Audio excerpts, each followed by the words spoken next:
अस्सलाम वालेकुम dear students, class 9 कैसे हैं? ठीक ठाक है। मुझे उम्मीद है कि आप खुश खुर्म होंगे। और आज का जो टॉपिक है वो है रिव्यू एक्सरसाइज के कुछ ऑब्जेक्टिव क्वेश्चंस हैं जिनमें कुछ ट्रू फॉल्स हैं और कुछ हैं डेफिनेशंस जो कि बहुत अहम है इम्तिहानी नुक्ता नज़र से। क्वेश्चन नंबर 2 का पहली फिल इन दी ब्लैंक जो है हमने ट्रू फॉल्स बताना है। A line has two end points. जी, इसके बारे में बताना है। ये जो स्टेटमेंट यहाँ पर लिखी है इसके बारे में बताना है कि ये ट्रू है या कि फॉल्स। तो भैया एक बात बताइए कि लाइन किसे कहते हैं? अरे लाइन ये होती है जो दोनों तरफ से क्या हो रही है, एक्सटेंड हो रही है। इसका कोई एंड पॉइंट नहीं होता, दोनों तरफ से एरो, यानी इधर से भी एक्सटेंड जा रही है, इधर से भी जा रही है। लेकिन अगर इसका मैं इसको काट लूँ यहाँ से और यहाँ से काटूं, यहाँ से काटूं और इसको बाहर निकाल लूं ऐसे, तो ये क्या है? This is called segment. और सेगमेंट को उर्दू में क्या कहते हैं? हिस्सा। और ये किसका सेगमेंट है? तो यहां पर लिख दें कि ये लाइन सेगमेंट है, ये किसी एक लाइन का हिस्सा लिया गया है। ओके, तो जो लाइन सेगमेंट होता है उसके दो एंड पॉइंट होते हैं और जो अकेली लाइन होती है उसका कोई भी एंड पॉइंट नहीं होता। अब यहां पर उसने क्या कहा है? A line has two end point. तो ये तो बात फॉल्स है। हाँ, अगर ट्रू कब होना था? अगर वो यूं कहता अ लाइन सेगमेंट, अगर वो कहता a line segment has two end points, फिर ये ट्रू हो जाना था। क्योंकि लाइन सेगमेंट के दो एंड पॉइंट होते हैं लेकिन लाइन का कोई एंड पॉइंट नहीं होता। Is it clear? तो ये पहला आंसर आपका क्या हो गया? फॉल्स। तो जी दूसरी की तरफ दूसरा पॉइंट क्या है हमारा?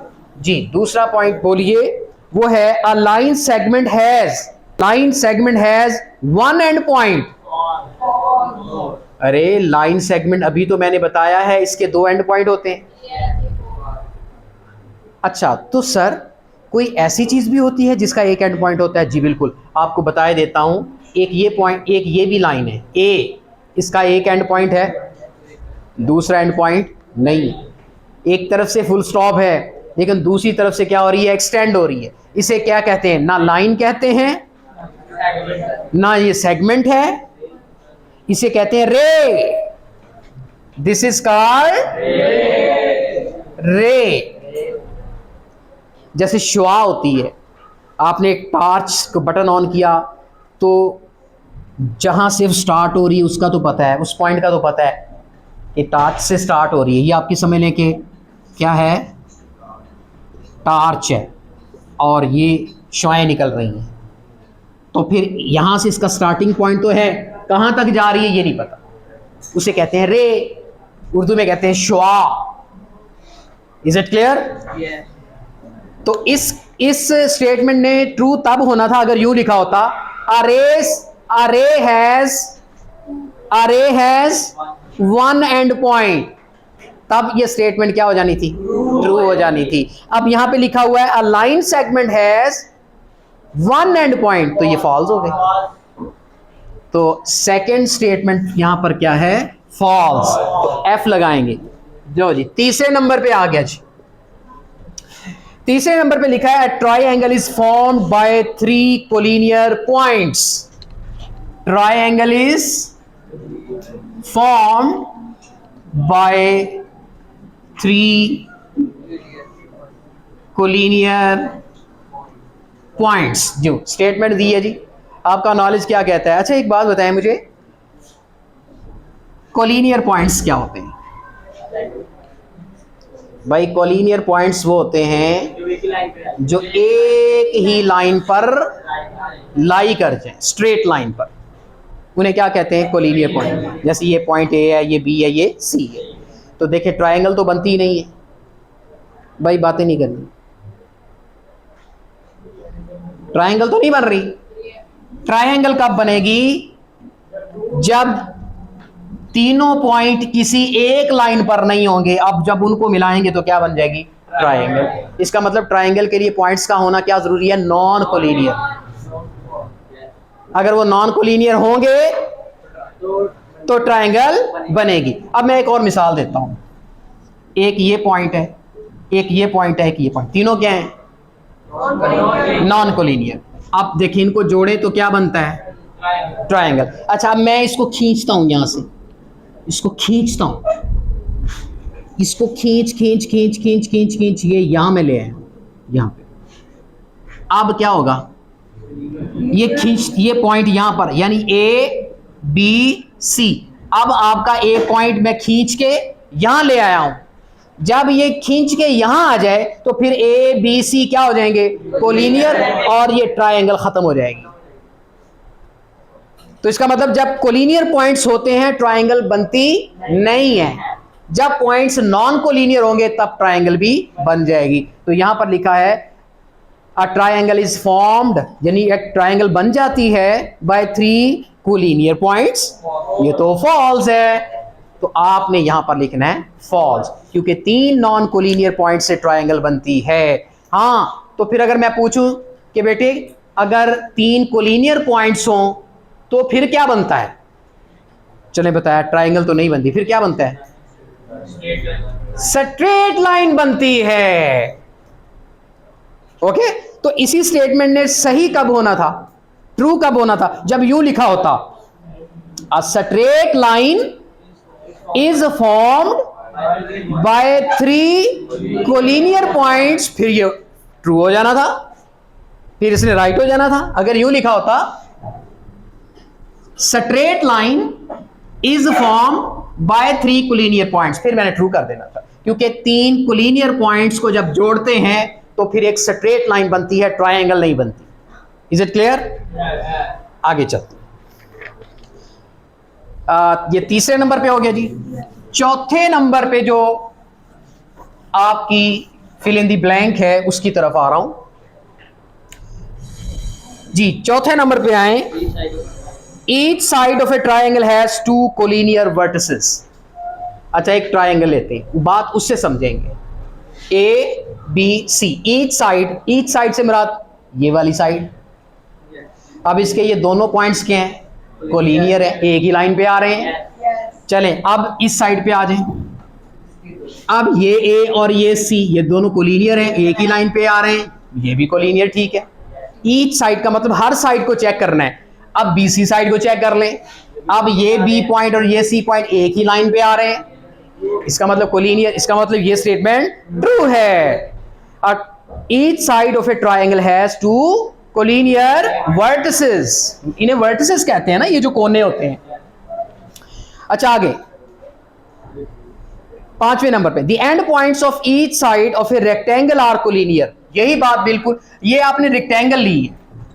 अब ये ए, ये बी, ये सी, ये आप देखें हर इसकी एक साइड को देखें कोलिनियर वर्टिसेस है, दूसरी साइड बी सी कोलिनियर है, तीसरी साइड सी डी, वो सी और डी दोनों कोलिनियर है। अब ए डी की बात आती है, ए और डी भी कोलिनियर है, यानी रेक्टेंगल की जो हर साइड है उसके जो वर्टिसेस हैं वो दोनों कोलिनियर रहेंगे। तो ये भी ट्रू है।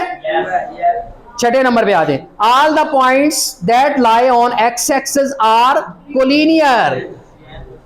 जी ये बात बड़ी अहम है, काबिल गौर है, जरा ध्यान करें। ये आपका क्या है? वाई एक्सिस, ये क्या है? तवज्जो करनी भाई, एक्स एक्सिस पे मैं पॉइंट ले रहा हूं and so on, -1 -2 and so on. अब इस एक्स एक्सिस को देखिए, बाकी छोड़िए, इस एक्स एक्सिस पर जितने भी पॉइंट्स मैंने ड्रॉ किए हैं, all the points are collinear, एक ही लाइन पे आ रहे हैं। अगर ये सवाल यूं होता all the points that lie on the Y axis, फिर क्या होना था? Are collinear. तो वाई एक्सिस के भी कोलिनियर होते हैं, 1 2 3 -1 -2, फिर ये ले लेना था, ये भी कोलिनियर है। यानी अगर एक्स एक्सिस पे पॉइंट्स कोलिनियर हैं तो वाई एक्सिस वाले पॉइंट भी कोलिनियर है। हाँ आगे चले, अगली बात बड़ी अहम है, 7th, ये 6 वाला जो है ये ट्रू है, 7 वाला देखें, कहते हैं ओरिजिन। 7 वाले को समझाने के लिए यही डायग्राम मेरे काम आने वाली है। कहते हैं origin is the only point. अच्छा एक बात बताएं, इस ओरिजिन को छोड़ें, ये जो एक्स पे 2 लिया है, एक्स एक्सिस का 2 और वाई एक्सिस का 2, क्या ये कोलिनियर है? एक्स एक्सिस का 2 और वाई एक्सिस का 2 कोलिनियर है? नहीं, ये एक्स एक्सिस लाइन अलहदा है, वाई एक्सिस की लाइन अलहदा है। कोलिनियर का मतलब तो एक लाइन पर आने वाले हैं। हाँ, ये 2 और ये 3 कोलिनियर है, ये 2 और ये -2 क्योंकि वो सेम एक्स एक्सिस पे है। इसी तरह वाई एक्सिस पे ये 2 और वाई एक्सिस पे ये -2, ये कोलिनियर है। लेकिन अगर एक एक्स एक्सिस का 2 ले ले, एक वाई एक्सिस का 2 ले ले, ये दोनों पॉइंट नॉन कोलिनियर है। Is it clear? कोई सा भी पॉइंट ले लें। अब एक्स एक्सिस का आपने -1 ले लिया, वाई एक्सिस का -1 ले लिया, क्या ये कोलिनियर है? इसी तरह कोई भी, यहां 3 ले ले, एक्स एक्सिस का 3 ले ले, वाई एक्सिस का 3 ले ले, एक्स एक्सिस का 1 ले ले, बताएं ये 3 और ये 1 कोलिनियर है? कोई कोलिनियर नहीं है। एक्स एक्सिस के अपने अलहदा है, वाई एक्सिस के पॉइंट अलहदा है, सिवाय एक पॉइंट के, ओरिजिन के, एक्सेप्ट 0, सिवाय 0 के। ये एक्स एक्सिस पर भी है, वाई एक्सिस पर भी है, दोनों पर एक ही वक्त में मौजूद है। इसलिए हम इस ओ को कहेंगे कि ये कोलिनियर है। Origin is the only point that is collinear with the point both the axes. क्योंकि कोलाइन का मतलब एक ही लाइन, यानी वो चाहे एक्स एक्सिस है चाहे वाई एक्सिस है, दोनों के ऊपर मौजूद है। तो फिर क्या मतलब हुआ? Origin is the only point that is collinear with the points of, अब देखें ये 0 पॉइंट एक्स एक्सिस का ले लें, क्या ले लें? आप फर्ज कर लें ये 0 एक्स एक्सिस पे है ना, एक्स एक्सिस, और इधर वाई एक्सिस का 2 ले लें, बताएं 2 और 0 कोलिनियर हैं? अच्छा, अब 0 वाई एक्सिस पे मान लें, है वाई एक्सिस पे? अच्छा, अब इसको वाई एक्सिस पे मान लिया।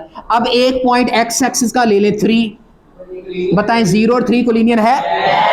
अरे 0 में ये बात साबित हो रही है, 0 के अलावा मैं कोई सा भी पॉइंट एक्स एक्सिस वाला लेता हूं और दूसरा वाई एक्सिस वाला लेता हूं तो वो कोलिनियर नहीं रहते, वो नॉन कोलिनियर हो जाते हैं। लेकिन जब 0 की बात आती है तो 0 का कंपैरिजन हम वाई एक्सिस के किसी पॉइंट से करते हैं तो भी कोलिनियर रहता है, 0 का कंपैरिजन हम एक्स एक्सिस के किसी पॉइंट से क्लियर करते हैं तो भी उनके साथ कोलिनियर रहता है।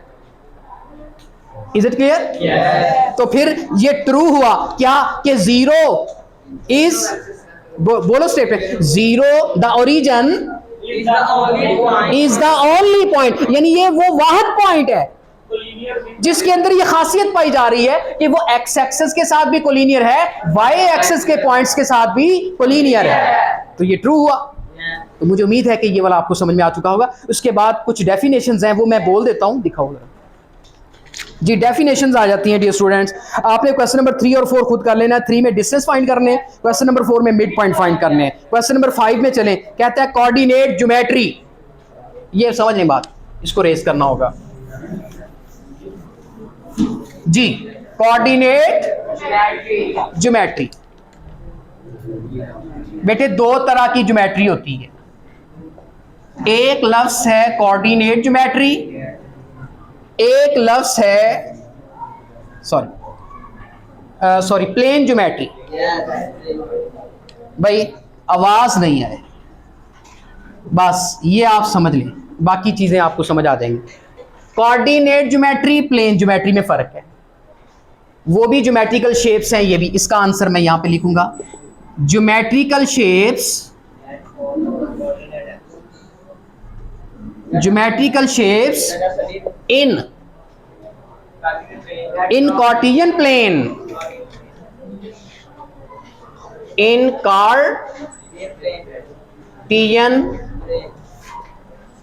plane इसे कहते हैं, इन ज्योमेट्रिकल शेप्स को हम क्या कहते हैं? कोऑर्डिनेट ज्योमेट्री, यानी वो ज्योमेट्रिकल शेप्स जो किसी कार्टेशियन प्लेन पर मौजूद हो। अब कार्टेशियन प्लेन क्या है? ये आपका एक्स एक्सिस, ये वाई एक्सिस, ये ओरिजिन। आप इस पर कोई भी डायग्राम बनेगी, तो उसको हम उस ज्योमेट्रिकल शेप को हम क्या कहेंगे? Coordinate geometry. चाहे वो पैरेललोग्राम बने, चाहे वो ट्रायंगल बने, चाहे वो स्ट्रेट लाइन बने, तो ये चाहे सर्कल बने, तो इस तरह की जो शेप्स हैं जो किसी एक्स एक्सिस और वाई एक्सिस के ग्राफ के ऊपर आए, इस ग्राफ को क्या कहते हैं? Cartesian plane. ठीक है, उसको हम क्या कहते हैं? Coordinate geometry. अब आता है प्लेन ज्योमेट्री। प्लेन ज्योमेट्री क्या होती है? ज्योमेट्रिकल शेप्स, वही definition, geometrical shapes in a plane, सादा प्लेन। ये कार्टेशियन प्लेन, ये सादा प्लेन। सादा प्लेन क्या है? सादा प्लेन यही बस, उसमें एक्स एक्सिस और वाई एक्सिस नहीं होगा। सादा प्लेन जो बिल्कुल ऐसी सादी प्लेन पे बने, उस पे एक्स एक्सिस और वाई एक्सिस की जरूरत ना हो, उसे क्या कहते हैं जी? उसे प्लेन ज्योमेट्री कहते हैं। मैंने दो तरह से आपको क्वेश्चन करवाए। कल मैंने कुछ क्वेश्चन कराए थे, उसमें मैंने एक्स एक्सिस और वाई एक्सिस ड्रा करके समझाए थे, तो वो कौन सी कोऑर्डिनेट ज्योमेट्री हो गई थी। जो मैं वैसे ही एक लाइन ड्रा करता हूँ, कहता हूँ डिस्टेंस फाइंड करें, दो बीच पॉइंट के बीच में ग्राफ ड्रा करने की जरूरत नहीं है, वो कौन सी ज्योमेट्री हो गई? वो प्लेन ज्योमेट्री हो गई। तो ये दोनों मिलती जुलती हैं। तो इस तरह से आपने क्वेश्चन यूं भी आ सकता है, differentiate between plane geometry and coordinate geometry, तो आपने दोनों का फर्क वाजे कर देना है। Is it clear? तो उसके बाद अगली डेफिनेशन क्या है जी? कोलिनियर पॉइंट्स की डेफिनेशन का आपको पता ही है, all the points which lie on the same line is called जी। अगला non collinear, all the set of points which not lie on the same line are called non collinear points. अगला equilateral triangle, a triangle having all sides equal in all is called equilateral. Isosceles triangle is a triangle in which two sides are equal and one side is different. Scalene triangle having all the sides are different, all the sides are different is called scalene triangle. तो मुझे उम्मीद है कि आज का जो review exercise के जितने भी क्वेश्चन है, चाहे वो ट्रू फॉल्स की सूरत में है, चाहे वो डेफिनेशन की सूरत में है, वो आपको याद हो चुके होंगे। नेक्स्ट लेक्चर तक इजाज़त चाहता हूँ। अल्लाह हाफिज़।